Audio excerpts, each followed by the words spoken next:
Abonnez-vous sur notre chaîne YouTube Kadhafi Moumoudi pour ne rien manquer.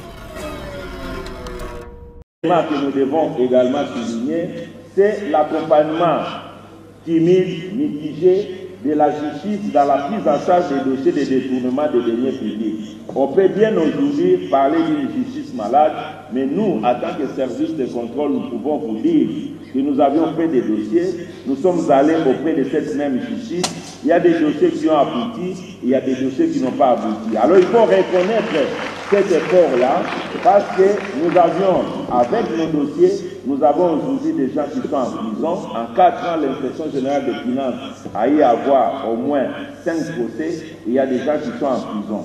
Bien sûr, il y a des dossiers qui n'ont pas abouti, mais pour les dossiers qui n'ont pas abouti, il faut aussi retenir, lorsque quelqu'un est innocenté, ce n'est pas parce que forcément il est innocent, parfois aussi, le ministère public n'a pas été capable de convaincre les juges de la culpabilité. Mais la personne n'est pas innocente, la réalité. C'est aussi une réalité.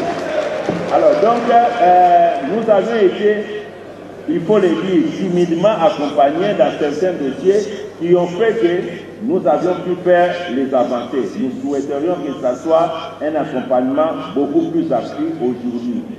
L'élément suivant, c'est la mise en place des méthodes préventives de contrôle des finances publiques.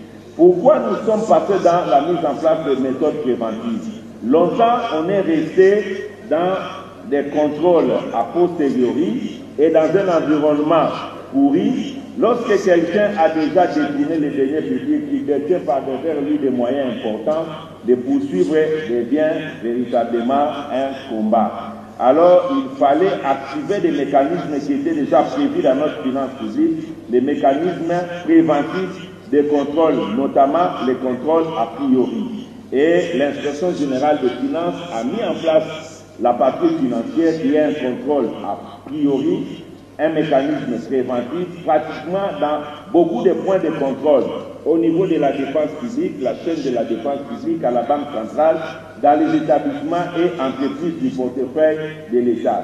Et enfin, il faut noter dans cette évolution l'application des sanctions administratives à la compte des mauvais gestionnaires. Est-ce que quand il y a des cas de détournement, des cas de corruption, il faut toujours attendre des décisions judiciaires? Pourquoi les autorités administratives ne sanctionnent pas? Lorsque quelqu'un, il y a un rapport avéré, quelqu'un est soupçonné d'avoir détourné les fonds publics, tout au plus, ça peut aussi commencer par les autorités administratives de dire à l'aide des gestionnaires qui doivent prendre leurs dispositions. Mais on dit toujours il faut aller à la justice, il faut aller à la justice. On vous amène un DG, on vous dit qu'il a détourné. Les faits sont là. Mais vous pouvez prendre des mesures préventives en attendant que la justice puisse venir pour confirmer les faits. Voilà, ça aussi. Donc nous avons travaillé sur ce volet-là, des mesures préventives à prendre par les autorités administratives. Il y a l'élément suivant, l'activation des mécanismes prévus dans la Convention des Nations Unies pour la lutte contre la corruption, notamment la publication des rapports. Et là, voilà, merci. Il me reste 2 minutes, je dois aller rapidement. Nous avons...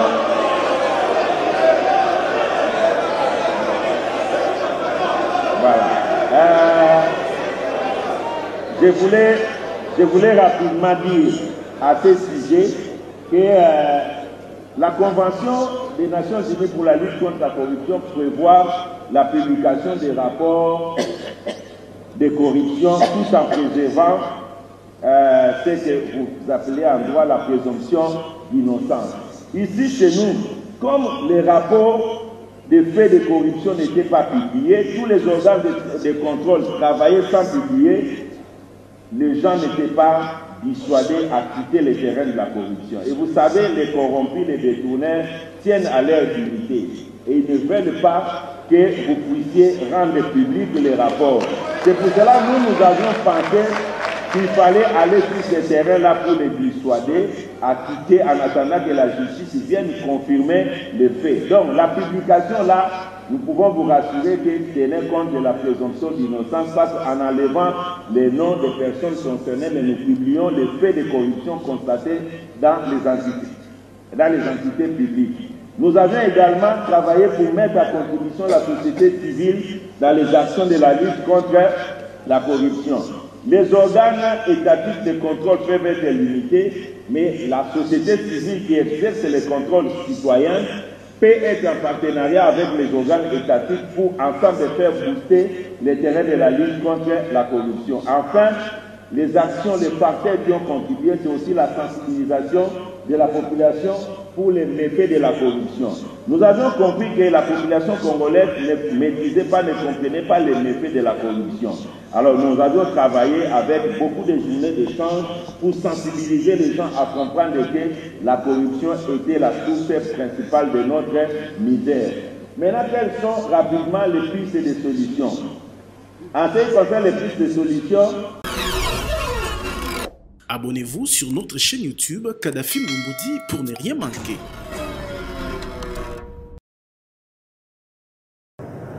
Je précise que le contentieux international se porte bien parce que tout ce qu'on pouvait imaginer comme initiative à prendre pour lutter contre l'agression dont notre pays est victime est aujourd'hui mise en marche par son Excellence, Monsieur le Président de la République, Félix Antoine Tshisekedi Tshilombo, à travers le front judiciaire qu'il préside lui-même avec l'assistance de son Excellence Madame la Première Ministre. Dans le front judiciaire actuellement, il y a une task force qui regroupe les experts en droit international public. Il y a un chargé de mission du président de la République près la CPI et actuellement au sein du gouvernement, il y a un membre du gouvernement qui s'occupe du contentieux international. Le président de la République conçoit les initiatives qui peuvent atteindre le Rwanda, Paul Kagame et consorts. C'est ainsi que vous avez vu récemment la CPI qui avait arrêté les enquêtes en RDC revenir, mais c'est pour enquêter à partir de 2002 jusqu'à aujourd'hui. À côté de cela, il y a la requête de la RDC qui a été introduite à la Cour africaine des droits de l'homme et des peuples. À part ces deux initiatives, vous avez été témoin que le 26 septembre, il s'est ouvert à Arusha un procès contre le Rwanda. Il va sans dire que le chef de l'État avait aussi engagé des avocats internationaux pour que ceux-ci demandent à la société Apple de donner la traçabilité des matières premières utilisées dans la fabrication des téléphones. C'est une première parce que maintenant Apple ne saura pas prouver que le coltan utilisé vient du Rwanda. Et il s'en suivra un procès non seulement contre Apple, mais aussi contre beaucoup de multinationales. Contre le Rwanda, nous sommes en train de préparer une requête à introduire à la Cour internationale de justice pour que cette fois-ci, le Rwanda n'échappe pas, qu'il soit condamné comme l'a été l'Ouganda.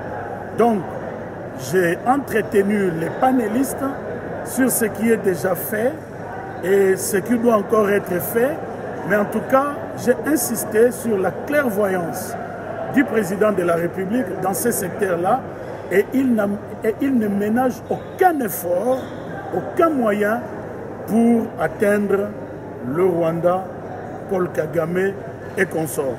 Maintenant, nous avons demandé aux citoyens lambda, à notre peuple qui vit ces exactions dans sa peau au jour le jour, de donner aussi sa contribution dont nous tiendrons compte.